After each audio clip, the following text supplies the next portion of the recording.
Ser podcast. Hola, soy Bruno Alemán y esto es Play Fútbol, el podcast de fútbol internacional en el que te hablamos del juego. A cualquier periodista o analista le gusta que le digan que ha acertado cuando hace una valoración positiva de un jugador y luego ese futbolista triunfa. O al contrario, cuando dice que no va a triunfar y no acaba dando el nivel. Es señal que se valora tu trabajo y sin peloteos, pero nos gusta que se nos reconozca de alguna manera, como a todo el mundo, vaya. Pero cuando pasa al contrario también creo que es saludable decirlo. Y yo reconozco que con Joao Paliña me equivoqué. No porque pensara que fuera un paquete, ni mucho menos, pero no le veía nivel para un equipo grande. Y desde luego ha cambiado mi percepción. Desde que empezó a jugar regularmente en el Sporting Club de Portugal, le he seguido y en su época en la liga vecina, en Portugal, me parecía un mediocentro cumplidor, casi un especialista a nivel defensivo, pero algo limitado con balón. Sin embargo, a base de lucha, de trabajo constante, ambición y ganas de mejorar, Paliña ha ido mejorando sin parar. Cada año que pasa es más futbolista. Cada partido que veo me parece superior al anterior. Estamos en un punto en el que ya el Fulham se le ha quedado pequeño. Hablamos de uno de los mediocentros seguramente más en forma de toda Europa, que se ha ganado a pulso el sitio de titular, ni más ni menos que en la selección portuguesa de Roberto Martínez, por delante de futbolistas como Rúben Neves o Danilo. Estuvo a horas de ser jugador del Bayern el pasado mes de agosto, pero por falta de tiempo se acabó cayendo la operación. Quién sabe si lo van a volver a intentar los bávaros también en este mes de enero. Quien lo fiche, lo que es evidente es que ficha a un gran luchador. Hasta los 17 años jugaba prácticamente en un club de barrio. A los 18 llega al Sporting y padece mononucleosis. Cuentan que truncó bastante su progresión en aquel momento, que le frenó muchísimo. Y hasta los 25 no fue titular en el Sporting de Portugal. Acumuló cesiones a equipos como belenenses, como el Braga, y finalmente a los 25 ya empezó a ser titular en el Sporting. Le vamos a dedicar nuestra portada a Joao Paliña. Vamos a hablar con el entrenador español Julio Velázquez, que tuvo a Paliña en belenenses. Vamos a estar evidentemente hablando de ese Chelsea 4, Manchester City 4, el gran partido de este fin de semana, y vamos a entrevistar a Albert Rudé, que ha estado visitando varios clubes que basan sus operaciones en el Big Data y nos va a intentar explicar cómo funciona. No perdemos más tiempo, que hay mucho fútbol que contar. Empezamos.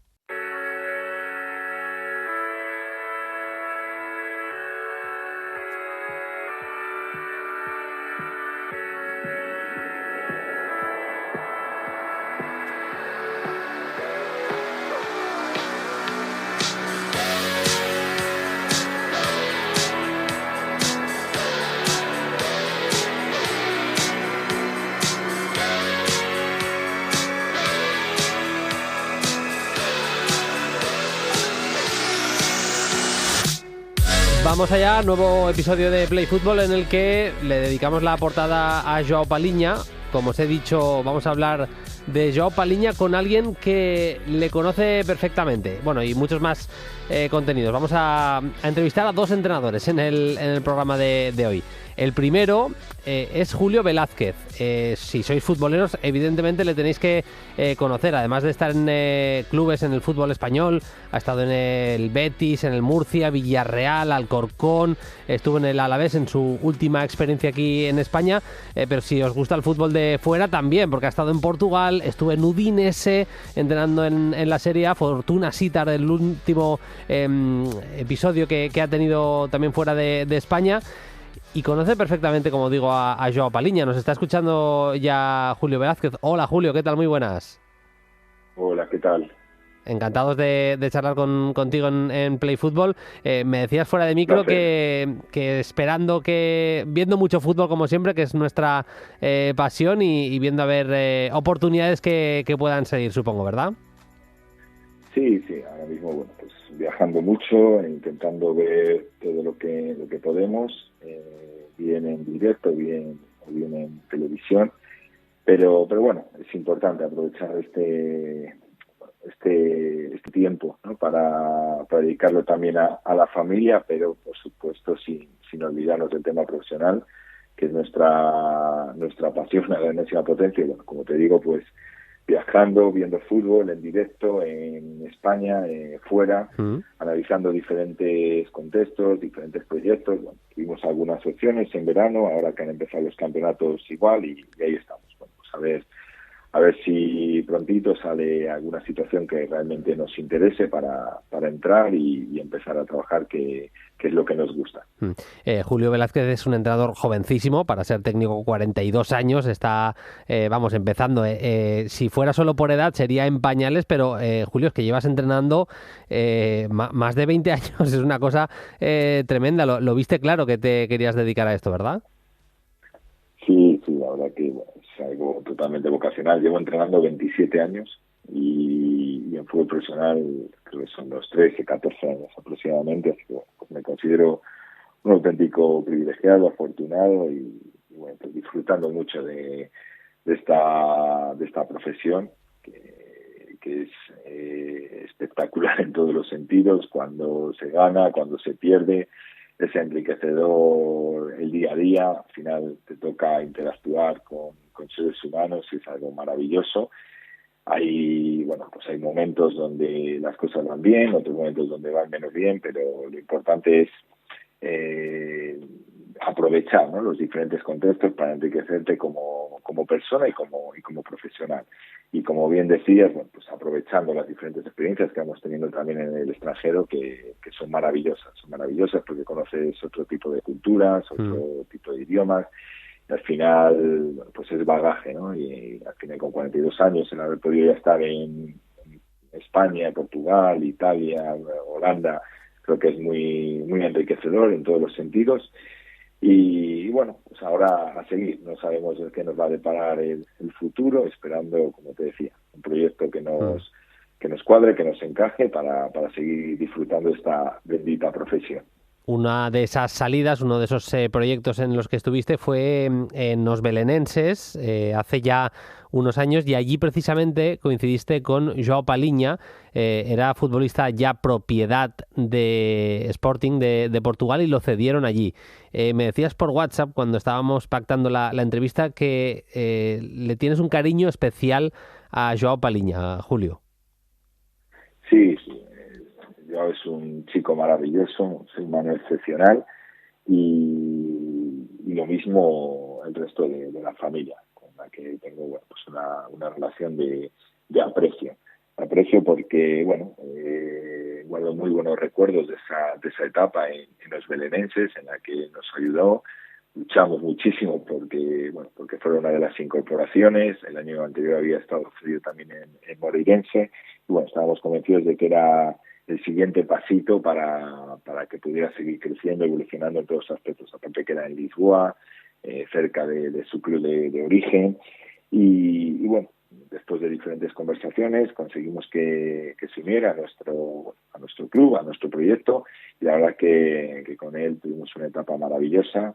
Chico formidable, era una auténtica esponja, tenía muy claro en qué quería mejorar, tenía muy claro que era muy joven y que tenía que crecer a través del proceso, a través del día a día, y es uno de esos chicos que merece todo lo bueno que le pase, porque es dedicación absoluta por y para el fútbol. Y luego hay que reconocer que está muy bien rodeado a nivel familiar, una familia bien estructurada, con las ideas claras, que le ayuda, que le apoya, que le sigue. La verdad que una familia maravillosa, esas que da gusto tratar. Y en concreto, bueno, te diría que tengo otro recuerdo también formidable, ¿no? En mi, creo que era ya la segunda etapa antes de entrenar al Marítimo, en la segunda etapa en Portugal, en Vitoria Setúbal. Nos cogió allí el periodo de confinamiento, cuando nos tocó estar a cada uno en nuestras viviendas, y el padre, que vivía cerquita, tuvo detalles maravillosos, escribiéndome, estando pendiente si necesitaba cualquier cosa. Él sabía que mi familia estaba aquí en España, en Madrid y en Valladolid, y al final nos tocó estar solos, ¿no? A los diferentes integrantes del cuerpo técnico, metiditos en casa como todo el mundo. Claro. Y bueno, esa familia tuvo detalles excepcionales. Entonces es una familia a la que le guardo un recuerdo muy positivo en todos los aspectos, porque se han portado de manera excepcional y bueno, pues yo he intentado siempre que he podido también responder de la misma manera. En su momento pues trabajando de manera conjunta en los belenenses, reitero, con un chico que era una auténtica esponja, que tenía claro que cada día tenía que ser mejor que el día anterior. Y me alegro mucho de cómo va evolucionando su carrera, de su trayectoria. Desde mi punto de vista todavía tiene un margen de crecimiento brutal. Me parece un mediocentro que puede llegar a contextos de absoluta élite, ya que ahora mismo ya está compitiendo en Premier League en un grandísimo equipo, ¿no? Como es el Fulham, está compitiendo en la selección portuguesa, pero bueno, me parece que es un chico que puede competir sin ningún problema en contextos donde se gana de manera permanente y donde se levantan títulos de manera permanente, porque está capacitado para ello, tiene las capacidades y creo que en cualquier momento es un chico que se le verá levantando títulos porque es un jugador que aporta desde lo colectivo, es un jugador que siempre está pensando en cómo mejorar al compañero, es un jugador que ha evolucionado mucho a nivel técnico, es un jugador que entiende el juego, que sabe ubicarse, que entiende los espacios para atacar, para defender. Me parece un jugador moderno, con una grandísima capacidad para repetir esfuerzos de alta intensidad de manera permanente. Piensa constantemente en el nosotros y no en el yo. Un típico jugador que a todo entrenador le gustaría tener, que mejora el compañero, que mejora el equipo y que muchas veces pues son jugadores que no tienen guarismos tan importantes de cara a lo que es la portería rival, pero son jugadores vitales para lo que es el engranaje de un equipo, ¿no? Entonces, solo te puedo hablar maravillas de este chico. Sí, ha quedado claro con tu exposición. A mí, mira, es que me cuadra casi todo, por no decir todo, evidentemente, lo que has dicho. Es un futbolista, hablabas de sus ganas de mejorar, decías que es un poco una esponja, que quería siempre mejorar, y no sé si a ti te pasa, pero viéndole jugar, yo es que cada temporada que le veo me parece mejor futbolista, que eso no siempre es así. Hay jugadores que tienen valles de repente, que hay una temporada que, por lo que sea, una cuestión personal, una cuestión táctica, de lo que sea, incluso física, pues no están tan bien. Y a él prácticamente cada temporada, desde que llegó al primer equipo del Sporting y le he seguido un poquito más de cerca, me parece que ha mejorado Joao Palhinha. Y otra cosa, es que casi te diría, Julio, que es cada partido que le veo me parece mejor que el anterior. Creo que técnicamente a mí me parecía un jugador súper competitivo, casi un mediocentro defensivo por antonomasia, y hace ya un tiempo que, lo que decías, que técnicamente, pues con pases en largo, con visión de juego, con capacidad para jugar. No es que se líe mucho tampoco con la pelota, no es un futbolista que sea muy redundante en sus posesiones, pero que técnicamente también cada vez los pases que da son para mejorar cada vez más las jugadas. Es que es verdad que tiene 28 años, que ya no es ningún niño, pero que el margen de mejora yo creo que todavía es alto precisamente por esto que estamos diciendo. Sí, totalmente de acuerdo contigo. Para mí todavía no ha llegado a su umbral. Está en una edad formidable, ¿no? Para lo que es el fútbol actual. En las carreras, si el jugador hace lo que tiene que hacer, es un jugador responsable, ¿no? Y ahora lo normal es todo llegar a los 35, 36, incluso 37 años, que son algunos casos más. Entonces, con 28 años está en el momento de su carrera excepcional en todos los sentidos. Totalmente de acuerdo contigo que cada día es mejor. Que cada día es mejor por una sencilla razón, porque es un chico muy humilde y él tiene claro que es fundamental el proceso, él tiene claro que es fundamental el trabajo diario. Y a partir de ahí, ¿por qué técnicamente ha mejorado una barbaridad? Porque cada vez se ubica mejor, cada vez está mejor perfilado, necesita menos tiempo para emitir el pase, porque las recepciones son mejores. Entonces, es un chico que a través de de entender, comprender mejor el juego, eso le ha ayudado a ubicarse mejor, a entender mejor esos espacios y a, bueno, pues a que todo eso le facilite lo que es la ejecución técnica, más allá de un trabajo específico, ¿no? Obviamente. Y para mí lo fundamental, la humildad para saber que bueno, pues que en esta bendita profesión es muy importante ese proceso, es muy importante las ganas de crecer, de evolucionar, de escuchar, y a partir de ahí, bueno, pues esa es la clave, ¿no? De que este chico cada día dé pasitos hacia adelante y pueda llegar a contextos de una exigencia terrible, porque luego mentalmente es un chico que está preparadísimo, muy bien amoldado, con una estructura mental formidable, y bueno, pues un jugador de élite sin ningún tipo de dudas en todos los aspectos.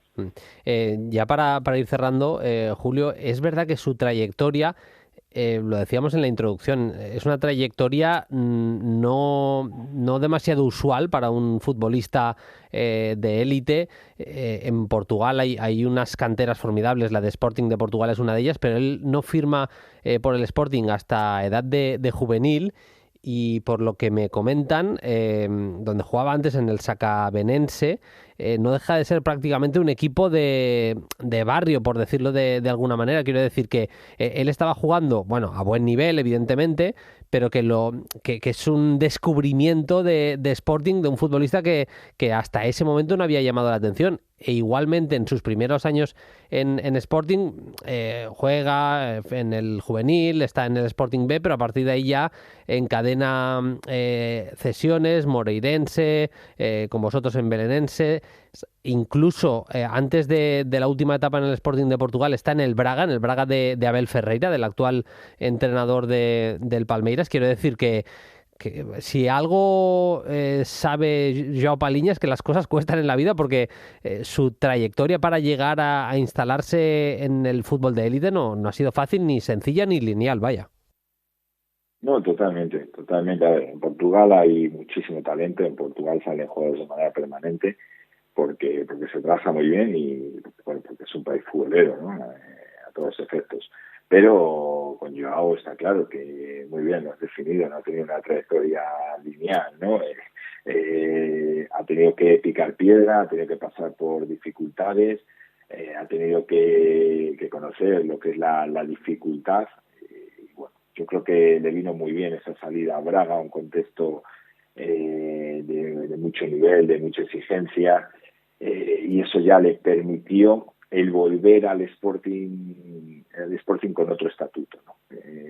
Yo creo que bueno, fue teniendo diferentes sesiones, como decías, Moreirense, Belenense, Braga, pero ya esa vuelta al Sporting, bueno, fue con más jerarquía, ¿no? Siendo un jugador mucho más consolidado. Y a partir de ahí, bueno, pues en el Sporting tuvo un rendimiento muy, muy interesante, y eso es lo que le ha permitido pues seguir dando pasos hacia adelante. Entonces, como bien dices, un jugador que sabe lo que es la dificultad en el fútbol, en la carrera de un jugador, el pasar por contextos que no son sencillos, por momentos que no son sencillos, conocer lo que es el barro, ¿no? Y a partir de ahí, bueno, yo creo que valoras mucho más todo, ¿no? Cuando vienes de situaciones como en las que se ha tenido que mover Joao, yo creo que valoras mucho más todo, y eso te hace no conformarte y hay querer más, pero no de palabra, ¿no? Sino con los hechos. Qué bueno es hablar de fútbol con profesionales que elevan el nivel del discurso, que tengan ganas de hablar de fútbol, como es el caso de Julio Velázquez. Es que no ha sido ni entrevista, casi no he tenido ni que preguntar. Ha sido una disertación sobre la carrera de Joao Palhinha. Julio, espero que la próxima sea para que, bueno, si estás entrando fuera o en España, donde sea para que me cuentes cómo te va en tu nuevo destino. Te agradecemos que hayas estado en Play Fútbol y te deseamos mucha suerte para el futuro. Un abrazo y hasta la próxima. Fenomenal, muy amable. Un abrazo enorme. Gracias. Play Fútbol. Fin de semana interesantísimo, ha pasado absolutamente de todo. Vamos, como siempre, con el tramito de actualidad con Paquillo Mariscal, que ya me escucha. Hola, Paquillo, ¿qué tal? Muy buenas. Muy buena, Bruno. Te aviso que hay preguntas de los oyentes esta semana bastante chungas.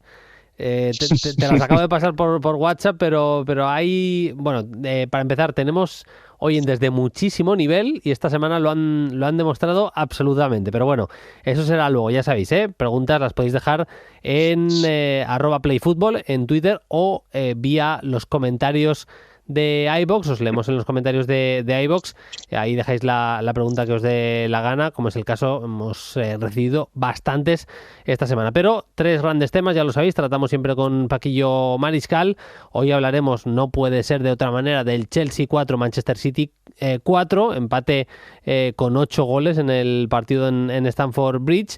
Hablaremos de Doucouré, de esa figura que tiene el Everton para intentar salvarse, que de momento le está dando buenos resultados, y cerraremos hablando de la figura de Xavi Simons, que ya merecía un ratito también aquí en Play Fútbol.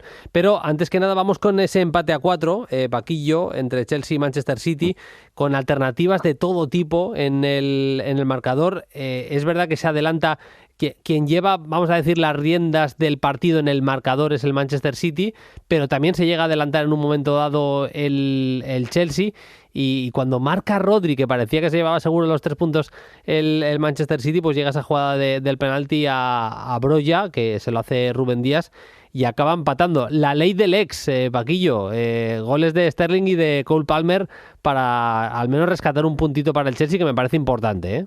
Muy importante, y sí, la ley de la ex, encima con 2 jugadores bastante destacados, bajo mi punto de vista, dentro de esa locura de partido. Tú lo has dicho bien, las riendas del resultado casi siempre las llevó el Manchester City, pero creo que las riendas del partido, en líneas generales, a mí me ha parecido que el Chelsea ha sido superior, o que al menos ha jugado un poco más a lo que quería el Chelsea. Creo que eso, teniendo en cuenta en el punto que está el proyecto de Pochettino, cuando te enfrentas al Manchester City, es muy importante que seas capaz de imponer tu idea, y yo creo que sobre todo los primeros 45 minutos, la primera mitad, a pesar de irse en empate, creo que el Chelsea presionó muy bien, obligó al City a salir por fuera, no lo dejó hilvanar fútbol en zonas interiores. Fíjate lo poco participativo que estuvo Bernardo Silva, Julián Álvarez, y creo que bueno, que al final fue un partido más que el City tuvo tramitos buenos, evidentemente, tramitos de calidad, con esa velocidad que tiene Haaland, con la llegada que tiene Rodri, con todo su talento, pero yo creo que en líneas generales para que Pochettino esté más contento que Guardiola. Yo te compro sobre todo, Paquillo, la segunda parte del titular que dejabas. Yo creo que se jugó al ritmo que más le convenía al Chelsea. Creo que un ritmo de partido algo más bajo le hubiera ido bien al Manchester City. Sin embargo, me parece que es un partido de empate, sinceramente. Hay ocasiones muy buenas, pero para los dos equipos. Yo creo que más o menos el empate fue justo, y te diría que que marquen 4 goles cada uno de los equipos no me parece injusto, porque es que tuvieron muchas ocasiones. Es que fue un partido en la que incluso los porteros hay acciones bastante destacadas. Recuerdo un mano a mano de Haaland con Robert Sánchez en la primera parte, la falta que saca Ederson en la primera parte también, el disparo es de Reece James. Hay ocasiones, insisto, para que el resultado incluso hubiera sido mayor, hubiéramos visto más de 8 goles.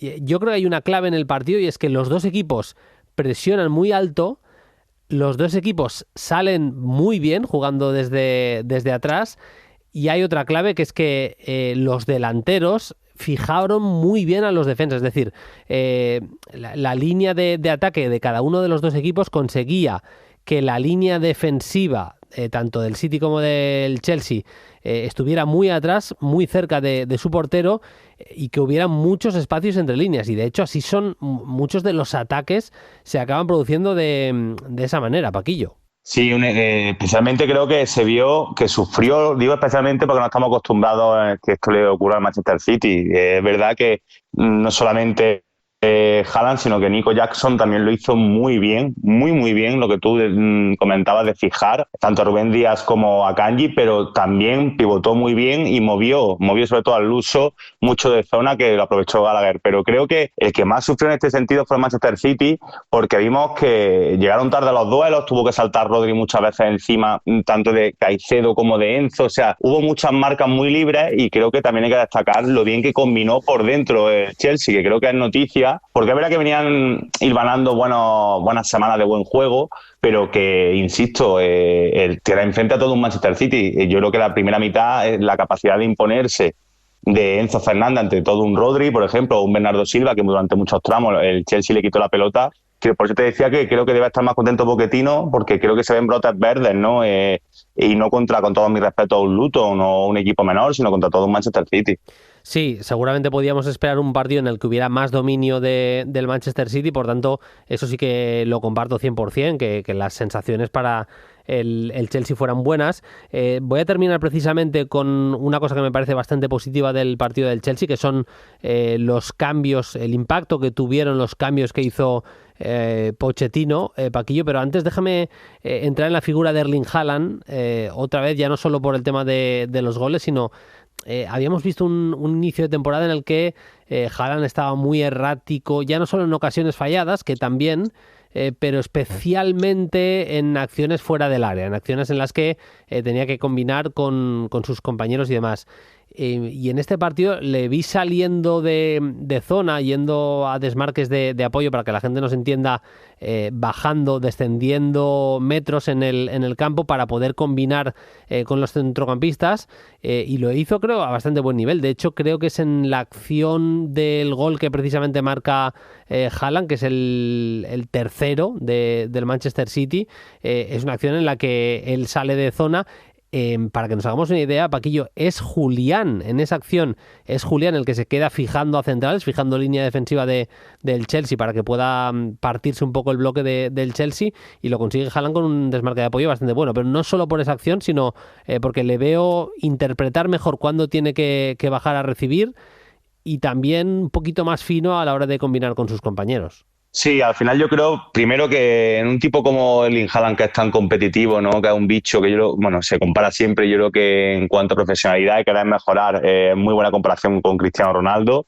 Leí hace poquito, Bruno, hace un par de semanas o tres, en un medio inglés, no recuerdo cuál, que estaba entrenando mucho eso. Estaba entrenando mucho su apoyo, su juego asociativo, para entrar mucho más en ese circuito de pase, y que no solamente tenga esa voracidad, ¿no? Porque estamos hablando de un equipo de Guardiola, al final tienes que ser mucho más fino en esto. Y esa permuta, ese intercambio que tú decías con Julián Álvarez, se repitió varias veces también durante el partido, lo que pasa que sin ese tino, ¿no? De que nos acordamos de la jugada concreta del gol.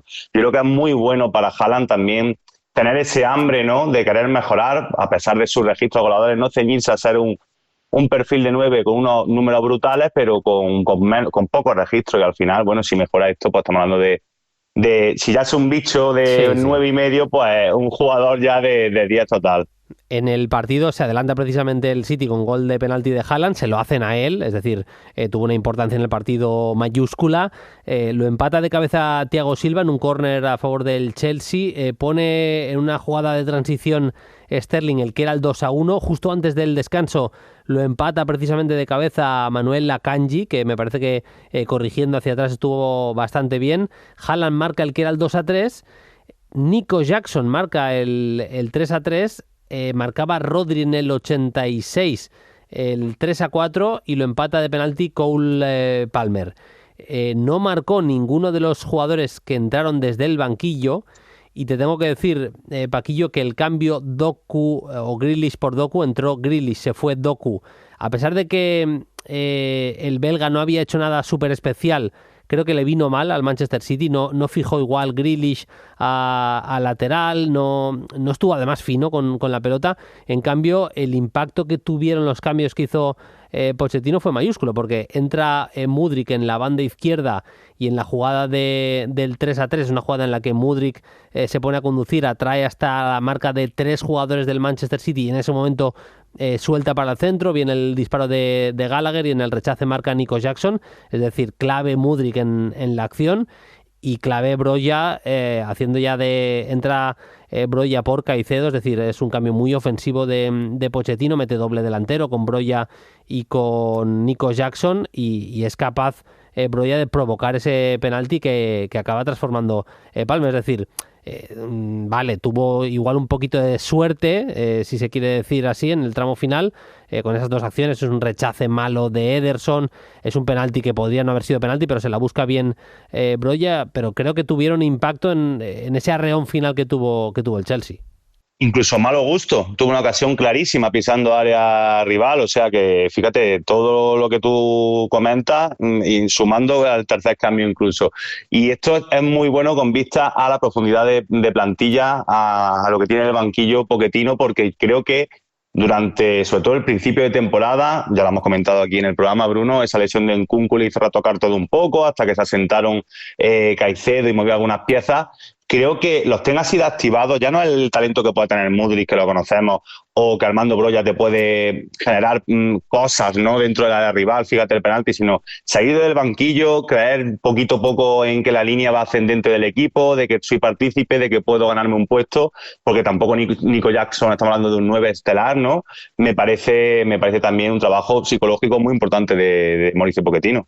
No salimos de Inglaterra, nos vamos, en este caso un partido mucho menos mainstream, pero también divertido, con goles, con alternativas. Ganó el Everton en Selhurst Park, en el campo del Crystal Palace, por 2-3, con gol y asistencia de Doucouré, que hacía la reflexión, Paquillo, que igual es esa figura de un equipo que seguramente vaya a luchar por no descender, esa figura, ese gran líder, ¿no? Pues para que la gente, si tiene el fútbol español más como referencia, lo que ha sido, salvando las distancias, pero lo que ha sido Aspas, ¿no? Ese líder, ese jugador al que se agarra un equipo a la hora de salvarse. Fíjate, me quedó marcado una temporada que se salva el Zaragoza, lo que hizo Gavi. Gavi antes de irse al Atlético de Madrid del Cholo. Sí. Hay una temporada que salva al Zaragoza que se firma una segunda vuelta impresionante.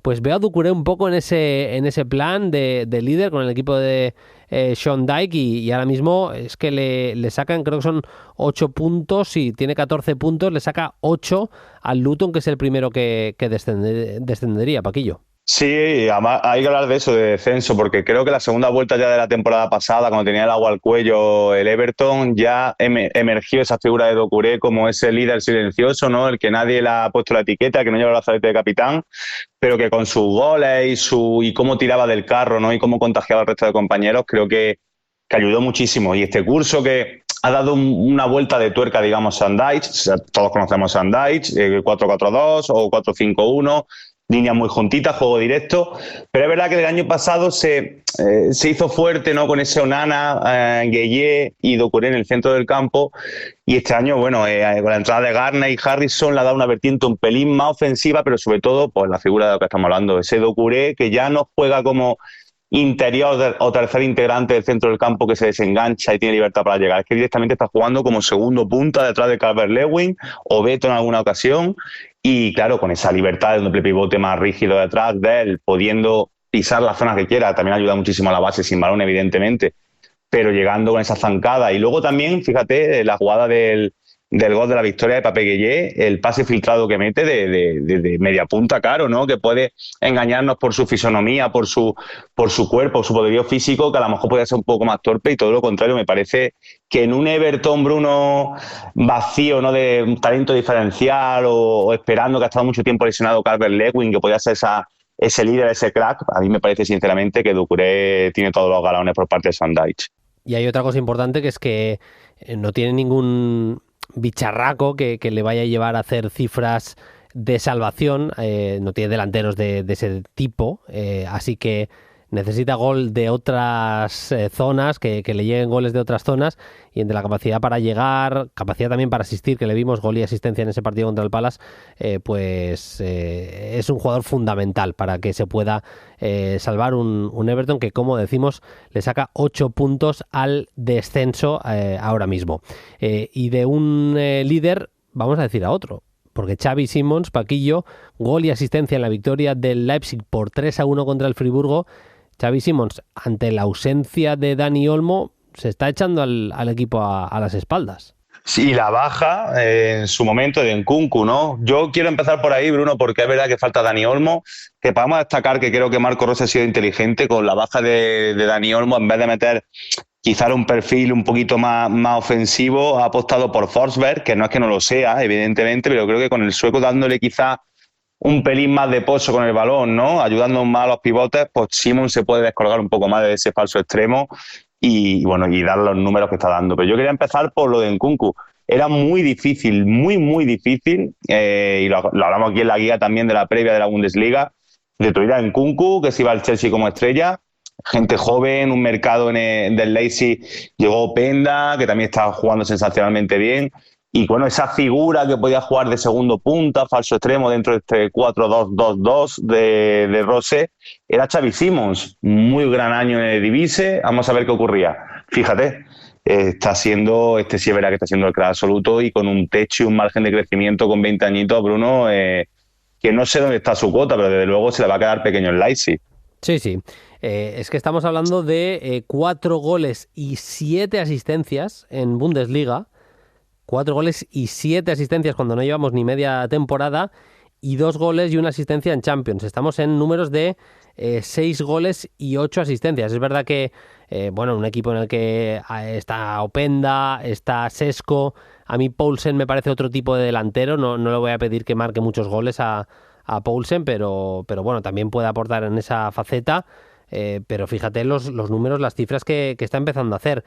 No le quema el balón, es verdad que, insisto, que ayer tuvo pues bastantes fallos en jugadas de pases que no tenían por qué ser difíciles, pero está marcando las diferencias. Sobre todo, te diría, Paquillo, también dejando una personalidad que a mí es lo que más me está llamando la atención por eso, ¿no? Porque al final acaba de llegar, tiene tan solo 20 años, hay otros jugadores llamados a ser cracks, y la personalidad de echarse el equipo a las espaldas, eso no se lo puede decir absolutamente nadie que no la tenga.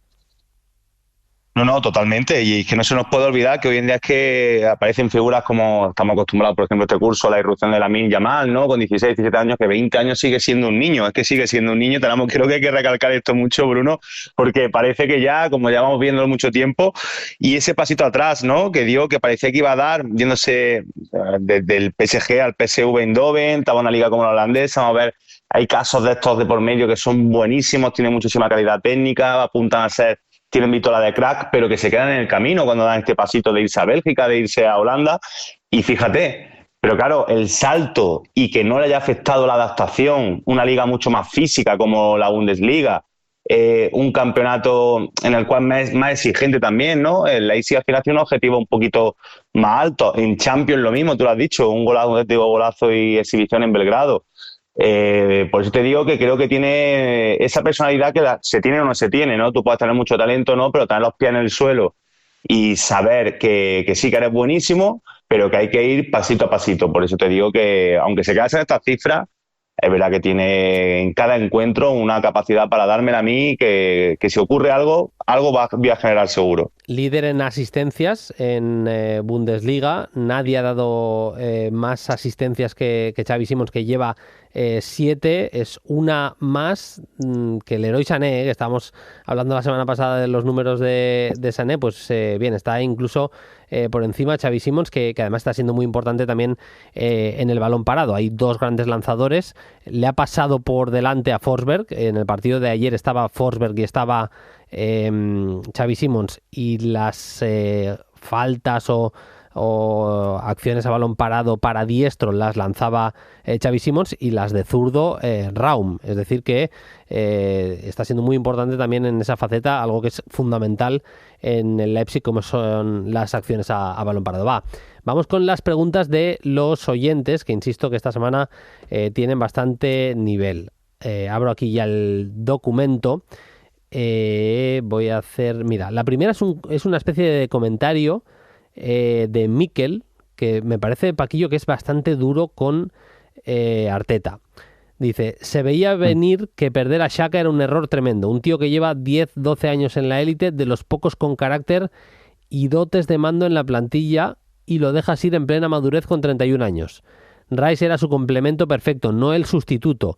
Y ya si generas mal rollo cambiando a Ramsdale por Raya y malgastas 70 millones en el jugador más sobrevalorado de Europa, que es Havertz, pues temporada tirada por Arteta. Bueno, se ha quedado a gusto Mikel con el palo que le mete a Havertz, palo también para Arteta. Es verdad que tú lo decías la semana pasada, lo de Rice más Xhaka, yo estoy de acuerdo. Hubiera sido un gran centro del campo, pero bueno, no, tanto como temporada tirada por Arteta, yo creo que todavía tiene buena pinta el Arsenal, vaya.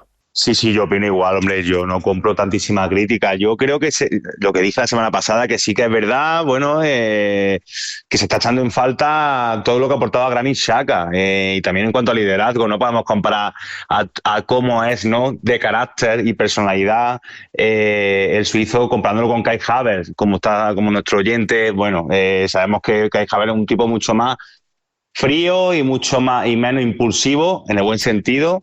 Y Granit Xhaka, bueno, pues tácticamente también ha aportado muchas cosas, pero esta temporada tirada por alto, bueno, vamos a ver, también no es fácil, está probando muchas cosas Arteta, lo que hablábamos la semana pasada, ese Jorginho más Rice o Rice con Havertz Odegaard, vamos a ver qué acaba, pero que puede en momentos entender que un aficionado del Arsenal eche en falta a Xhaka, pues sí, eso sí. Mira, esta la respondo yo para que no se nos vaya de las manos el tiempo. Es también en comentarios de iVoox, dice: mi nombre es Josep Arbonés. Una pregunta es sobre los posibles futuribles pivotes para el Barcelona. ¿Qué opinión tenéis sobre Hjulmand del Sporting de Portugal y Hugo Larsson del Eintracht? En el molde era pivote. ¿Creéis que pueden llegar a ser pivotes top y encajar con Frenkie al lado? Una opción low cost sería Florentino del Benfica cedido en invierno. Encajaría. Y luego dice: Federico Redondo me parece que no tiene el físico adecuado. Le falta agilidad tanto para defender en grandes zonas como para salir de presiones con el balón jugado. Yo creo, mira, Federico Redondo yo creo sobre todo que está verde. Creo que va a ser un jugador... quiero ver cómo evoluciona. Es decir, mi duda es si puede llegar a ser algo más parecido a Busquets o se queda un poquito más en un bagel, por decirlo así, pero me parece ese perfil de mediocentro bastante parecido más a Busquets que a su padre, por decirlo de alguna manera, que al gran Fernando Redondo. Florentino Luis, el mediocentro del Benfica, a mí me parece un jugador muy discretito con balón. Creo que en el Barça cantaría un poco. Por responderte, me parece más jugador Morten Hjulmand, el que ha firmado el Sporting de Portugal, es danés. En la selección es verdad que está un poco a la sombra de jugadores como Højbjerg o Norgard, pero es un pivote que tiene mucho oficio, sobre todo con balón en cambios de juego, en balones en largo es muy bueno. Tiene ya 24 años, quiero decir que ya tiene experiencia y además está en Sporting de Portugal, pero viene del Lecce, quiero decir con esto que ya ha jugado en un campeonato importante, ¿no?, como es la Liga Italiana, pero me parece más ese centrocampista de duelos ganados, de balones largos. En definitiva, y para entendernos, me parece que ha llegado al Sporting de Portugal más para ser el recambio de Ugarte que otra cosa. De hecho, han pagado 17 kilazos por Hjulmand, que está bastante bien.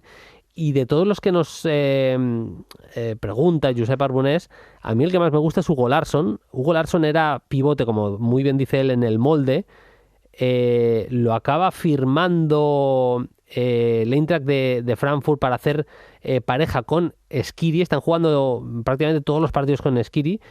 Me parece que es un jugador con un futuro tremendo. Tiene solo 19 años, es sueco, 1,87 m. Ha jugado 9 partidos ya en Bundesliga.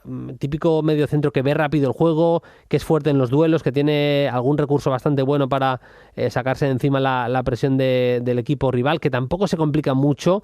No le vas a ver filtrar muchos pases muy complicados, pero casi siempre elige opción correcta, y sobre todo también tiene buenos números en pases en largo. Me parece que es un jugador interesante, Paquillo, aunque sea de alguno, el que más te convence de todos los que nos cita Josep.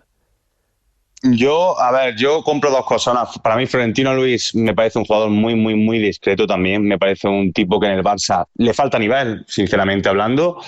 Y a mí me gusta Larsson, porque encima estoy teniendo especial seguimiento al Eintracht, porque creo que lo de Dino Topmöller habrá que hablar en algún momento también en el programa. Creo que tiene mucho mérito lo que están haciendo. Se fue Kamada o Soudes a medular, y con Škiri y él. Me parece que Larsson también lo que tiene es lo que llevamos hablando hoy en el programa: personalidad para la juventud que tiene, porque estamos viendo los hilos del solo. Me parece un gran distribuidor, que le cuesta, que no pierde muchos balones, y creo que eso es muy interesante si hablamos de cara al Fútbol Club Barcelona, ¿no? Me ha llevado iba a decir el subconsciente, no. El hecho de que él haya dicho molde me ha llevado al error. Donde jugaba era en el Malmo. El Malmo, que es un equipo que mola muchísimo cómo juega, y de hecho que ayer se proclamaba campeón de de Suecia muchos años después, donde jugaba era en el Malmo hasta este pasado verano que recaló en el Eintracht. De hecho lleva ya un gol y ya ha debutado con la absoluta de la selección sueca. Hugo Larsson nos convence tanto a Paquillo como a mí. Vamos con más preguntas. Andoni 1993, que siempre deja preguntas de esas que llaman la atención, vamos a decir, Paquillo, dice, una pregunta: 11 jugadores africanos que tienen rol residual en sus equipos y pueden revalorizarse en la Copa de África. Hombre, tampoco un 11 me parece algo excesivo, pero hemos preparado algún nombre que a ti y a mí nos pueda cuadrar, Paquillo, de jugadores que no están jugando mucho en sus clubes o tienen un papel más secundario, pero que la pueden romper en la próxima Copa de África. Sí, bueno, yo voy a decir dos nombres que son de dos equipos mainstream y conocidos, que son Adli, el marroquí, que no está jugando en el Bayer Leverkusen, no tiene sitio, ¿no?, con ese Hotman Florian Wirtz por detrás de Boniface, y luego el otro nombre, también marroquí, es Adde, he dicho Adde antes, perdóname Bruno, Adli quería decir, sí. de Bayer Leverkusen, y Adde, el de Real Betis, que tampoco está jugando. Yo pensaba que iba a ser un fichaje decisivo para Pellegrini, y mucho antes que se recuperase Fekir sobre todo, y no está jugando mucho. O sea, no es que se vayan a revalorizar, pero creo que es un buen momento la Copa de África para que actúen y sean titulares con Marruecos, ¿no? Totalmente. Yo tenía apuntado también a Amin Adli, pero voy a decir tres más. Uno va a sorprender un poquito. Ilaish Moriba, que está prácticamente apartado en el Leipzig y que con Guinea creo que puede ser importante. No ha jugado ni un minuto en lo que llevamos de temporada, ni un solo minuto.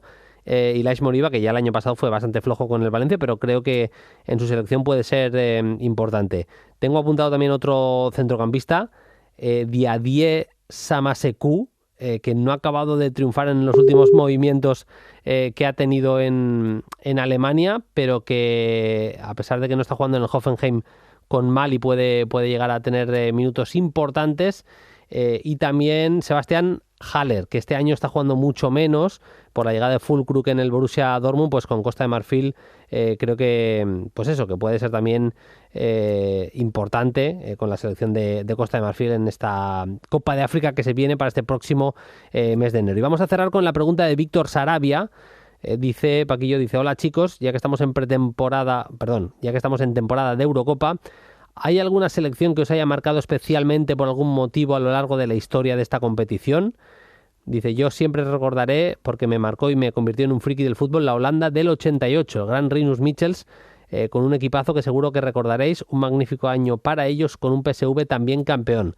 Gracias, un saludo. Gran año ese para muchos neerlandeses. Sí. Ese año Ronald Koeman fue campeón de Europa con el PSV Eindhoven y además campeón de Europa con la selección neerlandesa, una Holanda que era un espectáculo. Pero éramos muy jóvenes tú y yo en aquel entonces. Tú no sé si habías nacido, Paquillo, estabas a punto. Sí, yo tenía ya un año. Es verdad, tú eres justo en 87 eres julio 87, sí. Pues mira, yo voy a decir la República Checa del 96. Sí. A mí ese equipo con Poborski, aquel equipo me pareció una locura que llegara a la final. Además, la manera en la que caen con el primer gol de oro de la historia del fútbol, que se lo marca Bierhoff. Pero ese equipo que tenía a Kouba, jugadores como Pavel Nedved, que empezaba ya a destacar, Pavel Nedved, que acabaría siendo Balón de Oro, Smisher, Patrick Berger, ¿te acuerdas, Paquillo, que se iría al Liverpool? Radek Babel, el pivote del Atlético de Madrid de Radomir Antic, Michal Hornak, molaba muchísimo, y ese gol de vaselina de Poborski es que no me olvidaré nunca, una gran historia, la de la Eurocopa 96 de Chequia. Sí, totalmente. Bueno, y Karel Poborski es uno de mis jugadores fetiche de siempre. Yo iba a decir dos. Una, la Portugal del año 2000, con los Figo, Sergio Conceição, Rui Costa, Nuno Gómez, Couto. Bueno, yo me enamoré de esa Portugal, especialmente a Figo, ya lo tenía un poco más visto, y Rui Costa, pero de Sergio Conceição con aquella exhibición contra Alemania, etcétera, me parece que que fue una Portugal inmensa, y luego la de 4 años más tarde, la República Checa, pero del 2004 con Galasev, Poborský, Nedved, Rosicky, Milan Baros, Koller, Falusi. Tenían un gran equipo, bueno, junto con la del 96, pues las dos grandes generaciones checas, ¿no? Totalmente, pues lo dejamos aquí. La semana que viene más tendremos elecciones, pero no parará el fútbol, no parará Play Fútbol, así que el lunes que viene volvemos con más actualidad, lo que haya pasado también en el fútbol de selecciones, con Paquillo Mariscal. Paquillo, muchas gracias, hasta la semana que viene, un abrazo. Un abrazo, Bruno, chao, chao. Es parón de selecciones. En este tipo de programas aprovechamos para dedicarle tiempo a temas interesantes y a invitados interesantes. En este caso lo de invitados, nunca mejor dicho, porque nos hace mucha ilusión que nos visite aquí en los estudios que tenemos en Radio Barcelona, en la SER. Albert Rudé, entrenador al que habéis oído en otras ocasiones aquí en Play Fútbol, pero que nos visita ya con un poco más de experiencia en la mochila. Recuerdo que seguramente la primera experiencia, la primera entrevista que le hicimos era el asistente de Diego Alonso en Pachuca, en aquel Pachuca que acabó proclamándose campeón de su Champions, de la Champions particular de Norte y Centro de América. Y ahora con más experiencia como entrenador nos visita Albert Rudé aquí en los estudios de Play Fútbol, vamos a decir. ¿Qué tal, Albert? Muy buenas. Muy buenas. Lo hemos comentado antes de entrar en el estudio, la gente que quiera ya nos entenderá qué cerquita estuvimos en Alcorcón, Estuvimos muy cerquita, a 30 minutos. Yo todavía sueño algún día con aquel día, entre otras cosas porque no pude acompañaros. Estuve intentando buscar entradas por aquello de que se hacía de que la afición local tenía que ocupar el máximo número de asientos posible. No encontré ni entrada ni acreditación, porque evidentemente la SER tenía que cubrir el partido con alguien que no fuera tan imparcial como yo, y sí, la verdad es que fue una pena. Albert Rudé estuvo en el Castellón en la segunda etapa del año pasado, vamos a decir el último semestre, y en esa promoción de ascenso hasta la final en el campo del Alcorcón, pues con opciones hasta el último minuto prácticamente de haber ascendido a segunda. Déjame que te pregunte, ¿qué tal pinta le ves al Castellón también este año? Pues muy buena. Ya era de esperar. Yo me fui de Castellón como un orellut más, enamorado de la afición, del proyecto, y deseo que este año puedan conseguir el objetivo que llevan persiguiendo. Tú estás centrado en seguir tu carrera como entrenador, como primer entrenador, y de hecho he ido siguiendo tus pasos, te has ido moviendo y estás viendo diferentes maneras de entender y de ver el fútbol en estas últimas semanas, ¿verdad? Sí, en este periodo transitorio que estoy me voy actualizando, voy visitando a entrenadores y voy tratando de pulir un poco mi forma de entrenar para ser mejor cada vez. Tú en Castellón te encuentras a una directiva que confía absolutamente en el Big Data. Es una cosa que tú ya conocías que existía en el fútbol, pero no sé si, Albert, es la primera vez que te encuentras cara a cara con una directiva que trata el fútbol, que entiende el fútbol de esa manera. Sí, totalmente. Nosotros ya utilizamos el Big Data mucho, pero no había estado en un club donde eso fuera la base, digamos, donde el club fuera dirigido por gente que basa todas sus decisiones y su accionar del día a día en los datos. No me había encontrado y fue la primera experiencia y muy gratificante. Tú has estado en los últimos meses también, sabiendo que el Big Data en el fútbol pues tiene cada vez más cabida, se le da más importancia y demás, enterándote de proyectos o adentrándote, mejor dicho, en proyectos que viven el fútbol o que entienden el fútbol de esta manera. Hay que decir para los oyentes que no lo controlen, proyectos que son exitosos en los últimos tiempos: Brighton, Brentford, el Unión Saint-Gilloise en Bélgica, que ha hecho temporadas fabulosas y ha sacado jugadores como, bueno, futbolistas que lo están rompiendo absolutamente ahora en diversos equipos de Europa. Bonifaz mismamente, el jugador del Leverkusen, también el Toulouse, el Castellón, lo hemos dicho antes.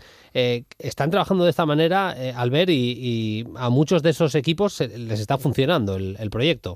Sí, se han consolidado ahora, hace tiempo ya que están trabajando así, se han consolidado ahora. Ellos llaman Small Data en lugar de Big Data. ¿Esto por qué? ¿Por qué es Small Data? Por un tema de algoritmos. Sus algoritmos son tan precisos y tan específicos que ellos se diferencian de los datos que tú puedes encontrar en una plataforma como por ejemplo Wirescout, ¿no? Entonces ellos le llaman Small Data para diferenciarse del Big Data, porque sus algoritmos realmente están basados en ir a buscar, predecir el rendimiento. Curiosamente, el propietario del Brighton, del Brentford y del Castellón, ellos apostaban a nivel deportivo y utilizaban algoritmos para predecir rendimiento y poder apostar correctamente. Pues esos algoritmos son los que están utilizando en sus equipos para poder predecir el rendimiento y fichar jugadores que puedan darles ese rendimiento esperado. Tú separas el tema de utilizar el Big Data o el Small Data, como lo queramos llamar, en dos grandes bloques. El bloque de los fichajes y el bloque del análisis cuantitativo del rendimiento. Dentro de los fichajes también hay muchos subapartados y es importante, por ejemplo, me explicabas que ellos utilizan un ranking que evidentemente está todo numerado. El ranking está numerado, me parece que es del 5 al 95, ¿verdad? Sí, es del 5 al 95. Ellos llaman rating. 5 sería el jugador más talentoso, 95 el menos talentoso. Entonces ellos dicen que si tú tienes, por ejemplo, un jugador de rating 5 y uno de rating 40, pues tienes que fichar al de rating 5 porque tiene mucho más talento. A partir de 30 para arriba, ellos consideran que son jugadores que ya no se deben fichar. Todo lo que entre desde 5 a 30 son jugadores muy interesantes a nivel de calidad y talento. Me explicabas también que exploran todos los mercados, que los clubes evidentemente no, un club por ser el Castellón y estar en primera ref y se ha demostrado en el último mercado, no mira solo al mercado nacional, a jugadores de esa misma categoría y de ese mismo país. Está bastante internacionalizado todo. Y luego que comparan sus plantillas con las demás dentro de una misma competición, ¿verdad? Sí, claro. Esa forma de trabajar a ellos les permite explorar diferentes mercados, es decir, internacionalizar el club. Por ejemplo, yo me voy a Toulouse y me encuentro que el idioma dentro del club es el inglés, porque está el club internacionalizado, porque han podido traer jugadores de todos los rincones que entraban dentro de este rating, es decir, traer talento de la liga que fuera. Y la otra cosa muy interesante es que una vez tienes conformada tu plantilla, la puedes comparar a nivel numérico con las otras plantillas de tu misma liga para saber cuáles son tus objetivos y en qué nivel estás. O sea, es que esto lo he hablado alguna vez con gente que está metida en el tema de Big Data. Son capaces incluso de predecir más o menos cómo va a quedar la clasificación. ¿Hacen predicciones de ese tipo o no? Sí, las hacen. Otra cosa es cómo queda al final la cosa. La otra ¿no? cosa es cómo salen, porque al final, si fueran robots, Sí. podríamos decir que estarían muy cerca de acertar, pero como son seres humanos y hay relaciones en medio, pues esto ahí ya se complica un poquito más. Claro, ese es otro apartado importante. Me apuntabas que no pueden medir correctamente las relaciones, porque eso es algo que se escapa de las matemáticas. A día de hoy hay una empresa que empieza a hacerlo. Gainline Analytics empieza en rugby a intentar medir la cohesión del equipo, cómo se relacionan los jugadores dentro del juego, porque dicen que esto es un parámetro muy importante para predecir rendimiento, obviamente. ¿Hablamos solo de rendimiento deportivo o no? Rendimiento deportivo, vale. Exclusivamente. Sí. Si se entienden o no se entienden jugando juntos. Entonces yo creo que estos tipos de ratings hoy en día les falta aún mucho de desarrollo para poder medir esas relaciones que al final son las que te acaban dando éxito, porque tú puedes fichar a jugadores muy buenos y no acabar teniendo éxito porque las relaciones en el juego no se acaban desarrollando. Ejemplo, el PSG en algunas de sus temporadas. Me parece bastante interesante también que dices que todo el tema de Big Data a la hora de fichar que no acaba de servir para explorar roles funcionales. Vamos a explicarle a la gente qué quieres decir con roles funcionales. Sí, lo puedo explicar con un ejemplo que pienso que es más fácil. Tú quieres fichar un mediocentro y tienes un mediocentro que es de rating 5, de lo mejor que puedes fichar, y otro que es de rating 20. Pero a nivel funcional, a nivel de características para tu modelo de juego o para quien va a jugar a su lado, el de rating 15 o 20 te encaja mejor que el de 5. Pero ¿qué pasa? Tu algoritmo dice, no, tienes que fichar el de 5, porque esto te da más probabilidades de ganar. Ya. ¿Qué va a pasar al cabo de la temporada? que si el de 5 no se acaba adaptando por su funcionalidad en el juego, su rating va a acabar siendo 20. Y el que era de 20, si se adapta correctamente a tu modelo, sus números van a mejorar y va a acabar siendo un rating 5 o 10. Por eso, en este punto es en el que entra la importancia del ojo humano, vamos a decir, del director deportivo, del secretario técnico. Es decir, yo puedo ver que a través de los datos, que hay dos mediocentros entre los que quiero fichar. Uno es claramente mejor que el otro, nos lo señala el rating, pero ahí es el ojo humano de decir... ¿Qué características necesito en este centrocampista? ¿Qué rol, qué cosas va a hacer y qué cosas necesita el equipo que haga el jugador que fichemos, que se pueda adaptar a lo que nos han dicho los datos? Exactamente, y lo que quiera el míster y la forma que vamos a tener de jugar, y la forma de entrenar y quién va a tener al lado. Y esto solamente lo puede hacer, pues en este caso, el director deportivo.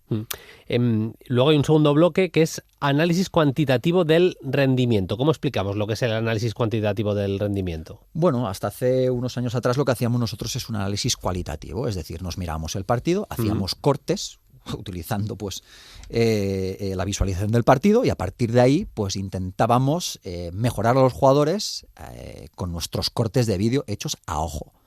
Ahora mismo esto está ya en un 50-50 con el tema cuantitativo, es decir, puedes sacar datos de una forma brutal para poder ver cosas que el ojo no detecta. Rendimiento individual del jugador. Me hablas de intentar cuantificar el rendimiento individual del jugador, pero que de alguna manera no se puede acabar de cuantificar las funciones clave que el ojo no puede, vamos a decir, objetivizar, ¿no? Que al final el rendimiento individual del jugador, ¿hasta qué punto lo puede medir solo los datos?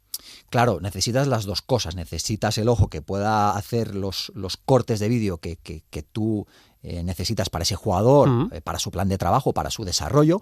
Pero, por ejemplo, un mediocentro que se dedica a recuperar balones, tú no puedes estar a ojo midiendo cuántos duelos ha ganado, terrestres, aéreos, en qué zona, qué han producido esos balones después de ser recuperados. Es imposible para el ojo, ¿no? Y eso el dato te lo da. Claro.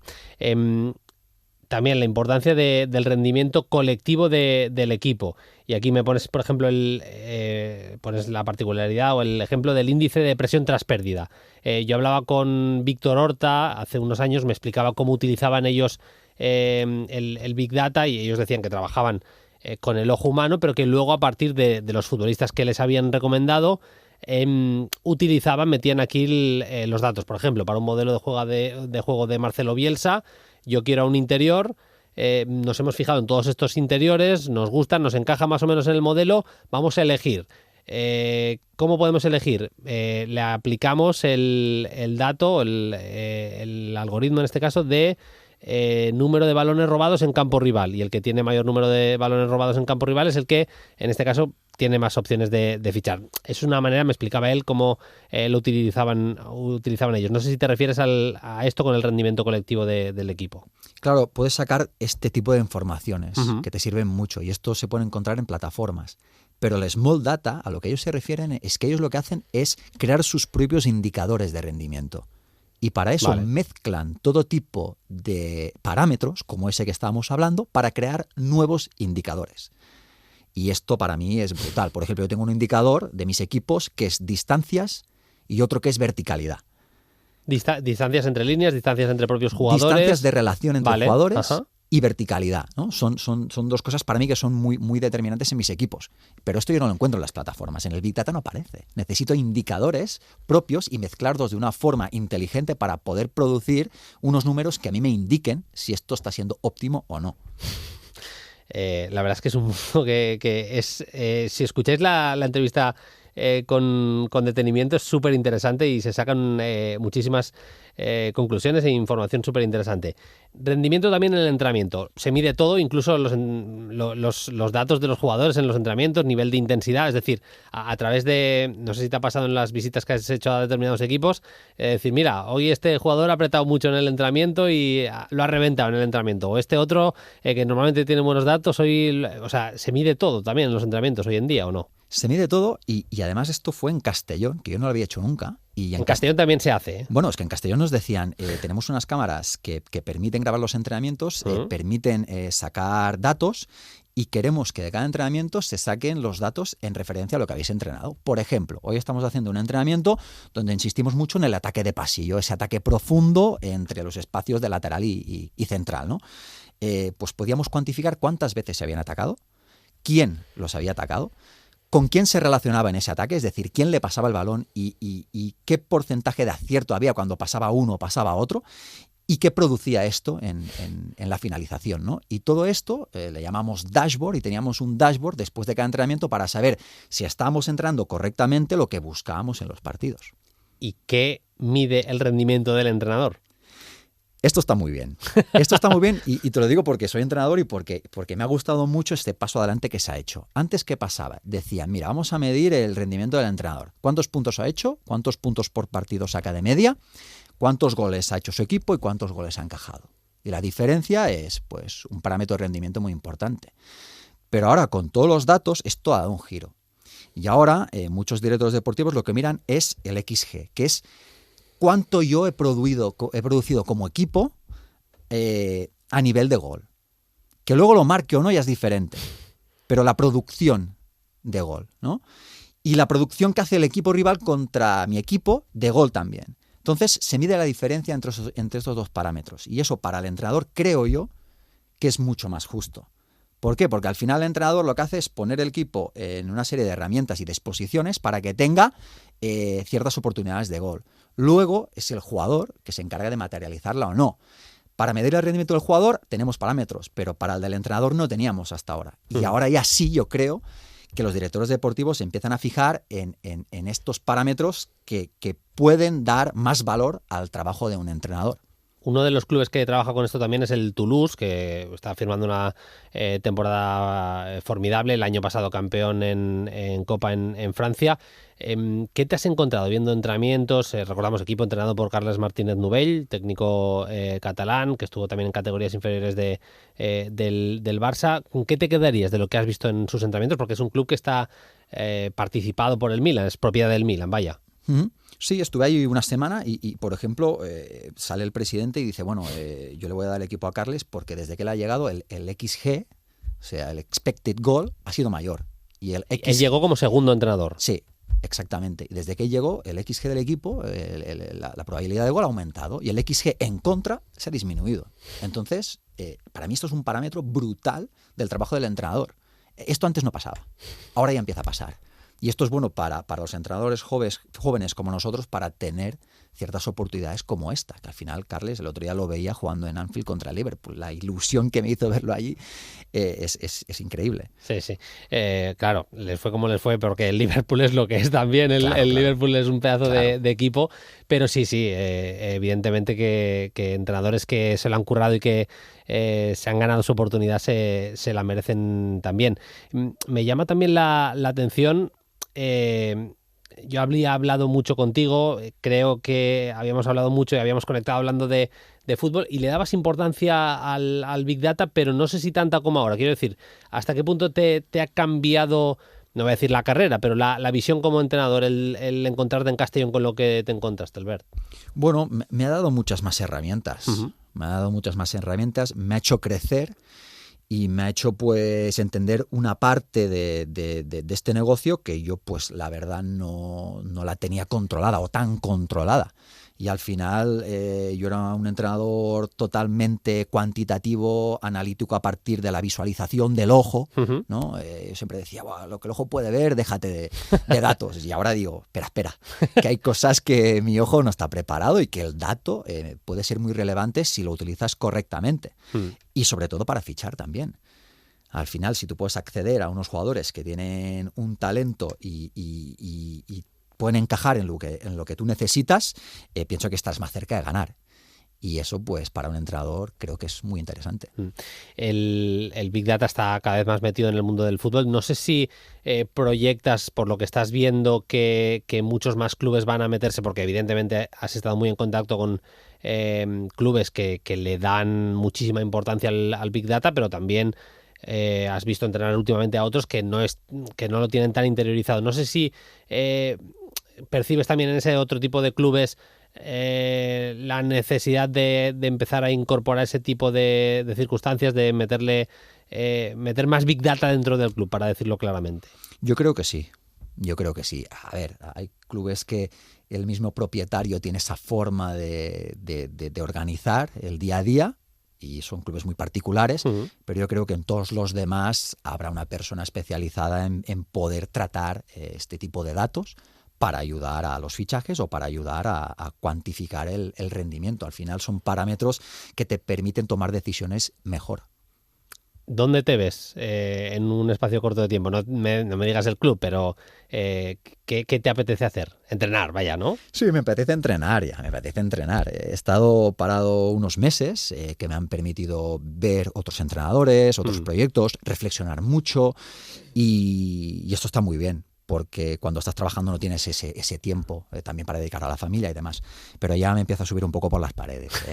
Ya tanto ver fútbol, ya el gusanillo ya empieza a apretar y tengo ganas de entrenar, pero también quiero escoger muy bien el proyecto, porque cada paso es importante para un entrenador como yo, que al final soy joven, y espero ya muy pronto pues estar en un proyecto que me permita seguir creciendo. Yo creo que le pasa al ver incluso a los entrenadores que tienen el caché más alto del mundo. Lo hablaba con otro amigo entrenador, me decía, mira Mourinho está loco por entrenar, si está cogiendo proyectos que van absolutamente a la deriva, y te paras a mirar lo que ha escogido Mourinho en los últimos años, y después de irse al Chelsea, que en el Chelsea le adoraban y es normal que se fuera al Chelsea después del Real Madrid, se fue a un United que estaba a la deriva, se fue a un Tottenham que salía de Pochettino y de haber alcanzado final de la Champions, que ese equipo ya se veía que no iba más. Pilla una Roma que vale, que puede ser un buen equipo, pero que dentro de lo que es Italia no iba seguramente a competir por los grandes títulos, cuando él es un entrenador que se sube por las paredes también precisamente si no gana. Quiero decir que lo del gusanillo de entrenar lo tienen evidentemente hasta los técnicos de más renombre. Y déjame que te pregunte también por Diego Alonso. Lo tenemos en la Liga Española. En alguna entrevista que le había hecho me había dicho, no es que sea un sueño, es un objetivo real entrar en la Liga Española, y ha acabado pasando. Él tuvo esa etapa en la Federación Uruguaya, fue la cosa como fue en el Mundial, un grupo complicado también, pero le sale la oportunidad del Sevilla. No sé cómo lo estás viendo en sus primeros pasos, llevamos muy poco todavía, evidentemente. Bueno, lo primero que hice es felicitarle. Sé que claro, ese era un objetivo primordial para él, y estoy muy feliz de que le haya llegado. Se lo merece sin duda. Y bueno, cuando vi el calendario dije, sí. Debutar contra el Madrid, claro. Champions segunda semana, Arsenal, sí. Huesos duros de roer, y sabemos los entrenadores que cuando llegas a un proyecto a mitad de temporada no es fácil, y menos si tienes esos retos tan cercanos a tu llegada. Pero bueno, lo conozco bien, sé el perfil de entrenador que es y la capacidad que él tiene, así que seguro que lo va a hacer bien. Lo hemos visto en las charlas previas a los partidos, que ahora se televisa todo. Tiene buen pico también, ¿eh? Hombre, sí, es sangre charrúa, un motivador nato, es una persona que consigue que los jugadores se tiren de cabeza. Yo aprendí mucho de él, y al final yo siempre digo lo mismo con mis equipos. Podremos jugar mejor, peor, depende de quién esté mirando, le gustará más o menos, pero yo siempre intento que mis jugadores, mi equipo, se tire de cabeza hasta el final, y esto lo aprendí de él. No quiero quitarte mucho más tiempo, pero por acabar de redondear del todo la entrevista, tú estuviste también en Inter de Miami, el proyecto que ahora tiene a Leo Messi. Has visto cómo trabaja Beckham. No sé, ¿qué te sale, qué te nace de decirme de aquel Inter de Miami? Bueno, que nos dio una oportunidad increíble de ser los primeros entrenadores de la historia del club. Fue el año COVID, y esto no nos permitió disfrutar tanto. Claro. Pero cuando nosotros entramos en ese proyecto, sabíamos que estaba Beckham detrás, sabíamos que tarde o temprano esto iba a salir bien, porque todo lo que hace Beckham acaba triunfando. Es un tío que sabe cómo hacer las cosas, que tiene paciencia, y al final pues han conseguido el gran objetivo que tenían, que es entrar en competición de CONCACAF mediante el título que ganaron de la Leagues Cup. Y ese era su objetivo primordial, y lo han conseguido. Ya sé que no es exactamente como cuando Beckham fue a jugar a Los Ángeles en la Major League Soccer como jugador, que las cosas han cambiado, se han profesionalizado, la liga ha mejorado evidentemente, pero viendo, me he tenido que reenganchar con el tema de que Messi, Busquets y Jordi Alba y compañía llegaban allí y ver partidos de allí. Me sigue dando la sensación que hay todavía mucha diferencia, ya no solo entre Messi, entre el mejor y el peor de la plantilla, pero entre los cracks de una plantilla y el nivel bajo, sigue habiendo todavía mucha diferencia. No sé hasta qué punto es que es un fútbol muy diferente al que yo he vivido al ver, y están las plantillas hechas de una manera. No sé si también de alguna manera influenciada por NBA, por deportes americanos y demás, pero la manera de hacer las plantillas es súper diferente a Europa, ¿no? Sí, porque hay lo que se llama el salary cap, que son los límites salariales que te empujan Claro. a hacer plantillas con desigualdades a nivel de talento y económicas. Hay los jugadores que se llaman DPs, Designated Players, que son los jugadores que puedes invertir más, mucho dinero, y los jugadores, por ejemplo, que tienes que escoger del college. Estás hablando de jugadores del college en comparación con un jugador totalmente contrastado que ha ganado Champions y mundiales y que la diferencia es enorme. Entonces, un entrenador tiene que lidiar con esos contrastes. Nosotros lo hicimos la primera temporada de Inter Miami con un equipo totalmente nuevo que no se conocían entre ellos, no habían jugado nunca juntos. Fue un reto impresionante. Hombre, claro. Fue divertido, exigente y otra vez aprendimos muchísimo de esa experiencia. Es que viendo todo el tema de la serie esta de Beckham en Netflix y tal, es que alucinaba porque estaba jugando David Beckham, con gente que tenía otras profesiones, o sea, que jugaba fútbol y además tenía otras profesiones y estaban jugando en el equipo de Los Ángeles, no en un equipo de la América profunda, en el equipo de Los Ángeles, gente que tenía otras profesiones también. Albert, me tiraría hablando contigo una hora, pero nos pegan la bronca si el podcast dura mucho más de una hora, así que nada. De verdad que ha sido un placer tenerte aquí en Play Fútbol. Te deseamos mucha suerte para el futuro, que sea prontito que te veamos en un banquillo. Mucha suerte, un abrazo y hasta la próxima. Muchas gracias, un placer.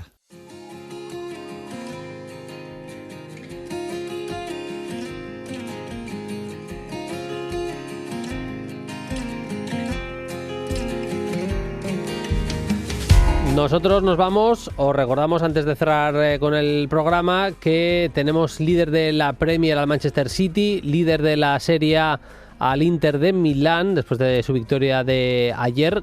Continúa firme el Leverkusen, que goleó a Unión Berlín por 4-0 y sigue líder en Alemania. Y en Francia el Paris Saint-Germain es el nuevo líder, el equipo de Luis Enrique. Vamos a tener parón de selecciones. Va a estar chulo, porque se la juegan selecciones como Países Bajos, Italia o Croacia, selecciones que a priori deberían estar en la Eurocopa, se juegan esa plaza, incluso sus pocas posibilidades y plazas de repesca la selección noruega de Haaland y compañía, así que va a ser un parón más que divertido. Nosotros volvemos el próximo lunes. Hasta entonces, sed felices. Adiós.